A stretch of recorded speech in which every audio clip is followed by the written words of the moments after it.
반갑습니다. 여러분들의 투자가 행복했으면 좋겠습니다. 캐시메이커 문서진입니다. 오늘 영상은 제목에서처럼 11월 FMC 회의 프리뷰를 한번 가져보도록 하겠고요. 각각의 시나리오가 어떤 시나리오가 있고 그 시나리오별로 어떻게 시장이 흘러갈 건지, 그리고 그렇게 시나리오가 나왔을 때 우리는 주식시장 대응은 또 어떻게 해야 되는지와 관련된 부분을 제가 이야기 드리도록 하겠습니다. 자, 그러면 바로 시작해 보도록 하죠. 일단 지금 현재 시장에서 예상되고 있는 시나리오는 세 가지입니다. 베이스 시나리오, 월스트 시나리오 이렇게 나와 있는데, 기본적으로 지금 베스트 시나리오는 연준이 이번에 50bp를 인상을 하고 그 다음에 파월 의장이 기자회견을 통해서 추가 금리 인상 속도 조절을 언급한다는 거죠. 가능성 제로라고 보시면 됩니다. 거의 이렇게 나오지 않는다라고 보시면 되고요. 혹시라도 이렇게 나오면 뭐 딴 거 대응할 필요는 없습니다. 결국에는 시장은 폭등을 할 가능성이 높기 때문에 상방에 강하게 베팅하면 되겠죠. 근데 가능성이 낮기 때문에 여기에 대한 언급은 드리지 않겠고요. 지금 현재 시장에서 가능성이 높은 건 이 두 가지 시나리오죠. 75bp 인상을 하고 나서 그 다음에 기자회견을 통해 가지고 추가 금리 인상과 관련된 부분에 속도 조절을 이야기를 하는 거죠. 이게 지금 현재 가장 시장에서 예상하고 있고 이렇게 되지 않을까라는 기대감도 가지고 있는 겁니다. 반대로 결국에는 시장에서 지금 현재는 가장 좀 싫어하는, 주식시장 입장에서 싫어하는 시나리오는 75bp를 인상하고 나서 기자회견을 통해서도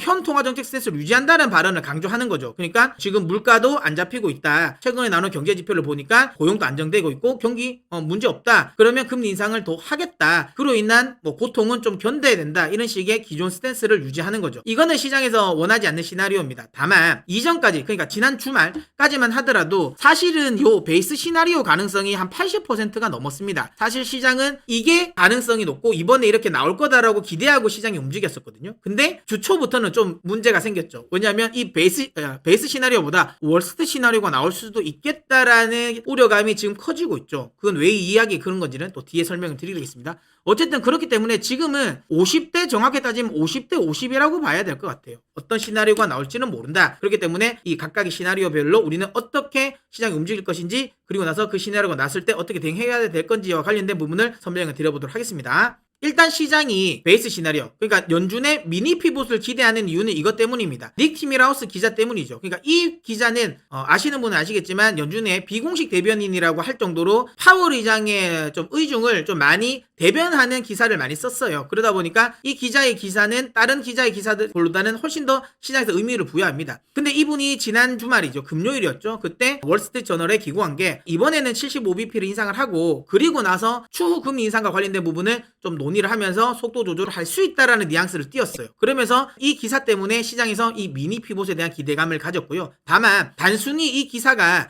닉 티밀하우스 기자가 썼기 때문에 시장이 주목하는 건 아니고요. 이 기사가 나오기 전에 시장에 뭐가 문제가 생겼냐면 이거죠. 미 국제시장의 리스크가 터진 겁니다. 옐런 재무장관이 미 국제시장의 유동성이 문제가 생긴다라고 이야기를 하면서 국제시장의 어찌 보면 금융시스템의 리스크가 발생할 수 있다는 우려감이 있는 상태죠. 그 과정에서 아무래도 닉이 기사를 쓰다 보니까 시장에서 이렇게 된다면 연준이 피봇을 할 수도 있겠구나, 미니 피봇을 할 수도 있겠구나라고 기대를 한 거죠. 즉 합리적인 의심을 하게 된 겁니다. 연준은, 중앙은행은 어쨌든 중요한 임무는 두 가지지 않습니까? 물가 안정과 고용의 안정입니다. 요 사이에 요 시소를 잘 타야 되는 거죠. 다만 근데 중요한 건 이거예요. 이 시소를 타는 건 중요한데 이 시소를 타다가 자칫 잘못해서 이 중심축 이걸 무너뜨리면 안 된다라는 거죠. 그러면 시소가 완전 망가져 버리니까, 그럼 이 중심축은 뭡니까? 금융 시스템의 안정이거든요. 즉 물가를 잡기 위해서 너무 지나치게 금리 인상을 속도를 많이 높여서 미 국제 시장을 흔든다. 이거 결국에는 금융 시스템이 흔들리는 거거든요. 그러니까 금융 시스템에 대한 붕괴, 금융 시스템의 리스크, 금융 시장의 시스템적인 리스크로 발전할 수 있다라는 거죠. 그렇다면 아무리 물가를 잡고 고용을 잡는 게 중요하게 생각하는 연준이지만 금융 시스템이 붕괴될 수 있다는 우려감이 있는 상태이기 때문에 지금의 금리 인상 속도를 그대로 유지하기는 어렵다라는 게 시장의 예상인 거죠. 그러다 보니까 미니 피봇에 대한 기대감을 하게 되는 거고요. 그 다음에 최근 들어서는 주요 중앙은행들의 스탠스도 좀 변화되고 있다. 물론 연준이 나머지 미국 이외의 다른 국가의 중앙은행의 금리 정책에 그렇게 신경 쓰지는 않을 겁니다. 하지만 어쨌든 기본적으로 이 중앙은행들도 바보가 아니지 않겠습니까? 그러니까 결국에는 물가와 관련된 부분, 그 다음에 미국의 어쨌든 시장적인 분위기 같은 걸 보고 어쨌든 금리 인상 스탠스를 좀 줄였다라고 보시면 되고요. 최근에 나왔던 캐나다 은행이라든지 그다음에 어제죠. 발표했던 호주 중앙은행 같은 경우도 지금 시장 예상치보다는 조금은 완화된 금리 인상을 했다라는 거. 그러니까 이런 기조도 좀 있다라는 거. 이것 때문에 연준이 미니 피봇 하지 않을까라는 기대감을 하고 있는 거죠. 자, 반대로 아니야. 그럴 일은 없고 여전히 연준은 좀 기존 스탠스를 유지할 거야라고 생각하는 이유는 이거죠. 이거 좀 아이러니하게도 이건 역시도 닉 티메라우스 기사 때문입니다. 뭐냐면 지난 주말에는 75bp하고 금리 인상 속도를 더디게 할 거야라는 기사를 썼다면 이렇게 썼다면 어제죠. 어제는 어떻게 또 이 닉이 발을 뺐냐면 금리 인상 속도는 줄일 건데 대신 멀리 갈 거야. 그러니까 조금 더 자주 더 많이 할 거라는 거죠. 쉽게 말하면 이전에는 빨리 짧게 갈 건데 이제는 좀 더디 느리게 좀 멀리 갈 거라는 거죠. 그런 식으로 이제 기사를 쓰면서 약간은 뭔가 발을 빼는 느낌이 든 거죠. 뭐 시장 입장에서는 이건 의미가 없어요. 금리 인상 속도는 더디게 하지만 근데 최종 금리는 더 높이겠다라는 거면 이건 사실 조삼모사로 들릴 거거든요. 그렇다면 연준의 통화 정책에 대한 신뢰도가 굉장히 많이 훼손될 가능성이 높습니다. 그렇게 될 수 있고 이렇게 됐을 때는 시장이 아무래도 더 큰 하락을 하겠죠. 지금 패드와치를 보더라도 여기 보시는 것처럼 갑자기 5% 어제 나왔던 이 패드와치인데 시장에서도 원래는 이렇게 되면 5%까지 안 나올 수도 있겠다 최종금리가. 근데 이제 5% 예상이 더 많죠. 1월이거든요. 지금 1월 FMC 회의에서 지금 금리 인상까지 나왔을 때 최종적으로 보면 이때 5%가 찍힐 수도 있겠다라는 거고요. 지금은 5.25까지도 예상을 하고 있다라는 거죠. 그만큼 이번에 이 릭 티메라우스 기사 때문에 연준은 그래 어쨌든 단기적으로 급격하게 금리를 인상하진 않겠지만 천천히 오래 금리 인상할 수 있다. 이거는 시장의 또 악재라고 보시면 될 것 같습니다. 이런 것들 때문에 연준은 미니 피봇을 하지 않을 거야라는 생각도 있습니다. 자, 그러면 우리는 이거죠. 그래 어떻게 나올지는 몰라요. 이 시나리오가 어떤 시나리오가 나올지 모르니까 그 시나리오별로 또 전략을 한번 세워보도록 하겠습니다. 일단 뭐 베이스 시나리오 만약에 75bp는 인상을 하고 금리 인상 속도와 관련된 부분을 이야기를 언급을 한다라고 한다면 일단 기본적으로 나스닥은 저는 나스닥 기준으로 13,000까지는 반등이 나올 것 같고요. 코스피 같은 경우는 한 2,550까지는 반등이 나올 것 같습니다. 제가 왜 이렇게 반등을 목표를 두냐면요. 지금 시장에서 이때가 뭐냐면 썸머랠리가 나왔던 그러니까 연준의 피봇에 대한 기대감으로 썸머랠리가 나왔던 시점 그때가 이제 나스닥 기준으로 본다면 13,000대거든요. 그러니까 연준의 어쨌든 피봇에 대한 기대감이 반영됐던 가격대까지는 반등이 나오지 않을까라는 생각을 합니다. 그래서 나스닥은 한 13,000 그렇게 됐을 때 이제 코스피 같은 경우는 그때 당시를 본다면 요거죠. 2,550 그렇게 된다면 2,550까지는 좀 기술적 반등은 나오지 않을까라는 생각을 합니다. 자, 그리고 이렇게 됐을 때 주식시장은 주식시장이고 그럼 만약에 환시장은 어떻게 될 것이냐. 당연히 달러 인덱스 같은 경우는 저는 한 105까지는 빠질 것 같아요. 105까지는 빠지고 그 다음에 원달러 환율은 1340원까지 빠지죠. 그러면 환시장도 조금은 안정될 가능성은 높다. 이건 외국인들의 매수를 또 불러일으킬 수 있는 요인이다 라고 보시면 될 것 같고요.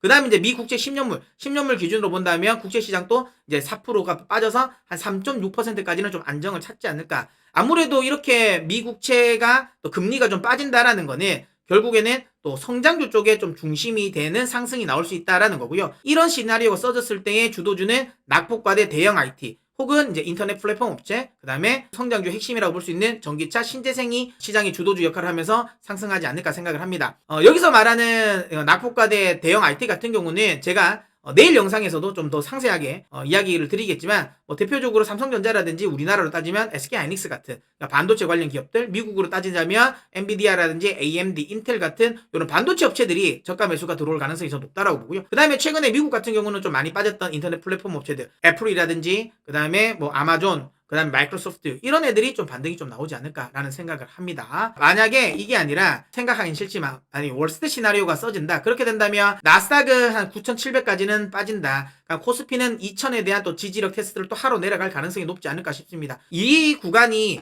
결국에는 미국으로 따지면 나스닥으로 따진다면 팬데믹 직전 수준이거든요. 그리고 거의 그까지는 떨어진다는 거죠. 그러면 팬데믹까지 올렸던 요 프리미엄은 거의 다 내주는 겁니다. 이까지는 떨어졌다가 그 다음 여기서 더 추가적인 하락을 할지 말지는 그 이후에 나오는 재료에 따라서 나오겠죠. 근데 어쨌든 이까지의 조정은 또 피할 수 없는 영역이다 라고 보시면 될 것 같고요. 이렇게 됐을 때 달러 인덱스 같은 경우는 직전 고점인 115를 넘길 가능성이 높고요. 그렇게 됐을 때 원달러는 1,500원을 볼 가능성이 높다. 이렇게 되면 외국인들의 또 우리 시장에 대한 이탈이 또 나올 수 있겠죠. 그렇게 됐을 때 뭐 지수 같은 경우도 굉장히 또 많이 빠질 수 있다라고 보시면 되고요. 그리고 미국제 10년물 금리 같은 경우도 다시 한번 4.5%를 보지 않을까라는 생각입니다. 이렇게 됐을 때 아무래도 성장률은 좀 급락이 나올 것이고, 미국이나 이런 일부 에너지 기업들 같은 경우는 그나마 거기서 살아남을 수 있겠지만, 그럼에도 불구하고 주식시장 전체적인 부분은 좀 부정적인 흐름을 연출하지 않을까라고 저는 예상을 합니다. 다시 한번 이야기되지만 어떤 시나리오가 써질지는 모르겠습니다. 결국에는 내일 결정이 되겠죠. 어떤 시나리오가 써질지는 모르겠습니다. 하지만 내일 결국에는 시나리오가 결정될 것이고요. 내일은 어쨌든 결과가 나오니까 그 결과가 나온 거에 대해서 제가 시나리오가 어떤 시나리오 나왔고, 그렇다면 시장이 어떻게 움직일 건지 그거에 대해서 조금 더 상세한 영상을 또 올려드리도록 하겠습니다. 그러면 저는 또 다음 영상을 통해서 찾아뵙도록 하겠습니다.